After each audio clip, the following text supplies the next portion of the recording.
સાથે અથવા બીજા કેમિકલ પ્રભાવથી પછી સનલાઇટથી પછી સૂર્યની અંદર યુવીબી એટલે કે અલ્ટ્રાવાયોલેટ બી નામની એક રેઝ હોય છે. એ જ રેઝ જ્યારે આપણા સ્કિનમાં પડે છે એટલે તમારું એને ડેમેજ કરી દે છે સ્કિનને. તો એ સ્કિનને ડેમેજ કરે ને સાથે ડીએનએ પણ ડેમેજ કરે.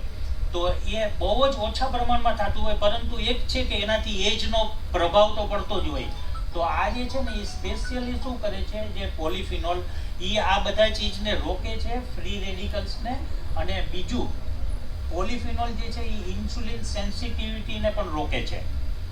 અને એના કારણે છે ને તમારું બીજું આ છે કે એ એક ઇમ્પોર્ટન્ટ મેટાબોલિક હેલ્થ માટે ઉપયોગી છે. આ બધા એવા કોમ્પ્લિકેટેડ શબ્દ છો, પણ નોર્મલ રીતના સમજીએ તો આપણા બોડીની અંદર ગ્લુકોઝ ગયો. ગ્લુકોઝ આપણા બોડીના સેલ્સની અંદર એક જનરેટર હોય છે, જે લાખો કરોડો હોય. એમાં જઈને અને ગ્લુકોઝને ઓક્સિજન સાથે મળીને અને કે એનર્જી પેદા કરે. હવે અત્યારે આપણો હાથ આમ મારો ઊંચો થાય છે તો એનો અર્થ કે બોડીમાં એનર્જી છે. જે એનર્જી રિલીઝ થઈ છે એનું નામ એટીપી એનર્જી. એ ગ્લુકોઝ પ્લસ ઓક્સિજનથી મળે છે. તો એ બધા માટે એ બધા જે મેટાબોલિક રિએક્શન છે એના માટે અને એના કંટ્રોલ માટે પોલિફિનોલ બહુ જ ઇમ્પોર્ટન્ટ એક તત્વ છે, જે મિલેટ્સમાં અને તમારી 2-2.5 વાળી બ્લુબેરીમાં હોય છે. એ સિવાય ઘણી બધી નેક્સ્ટ. હવે અહીંથી અમારું ચેપ્ટર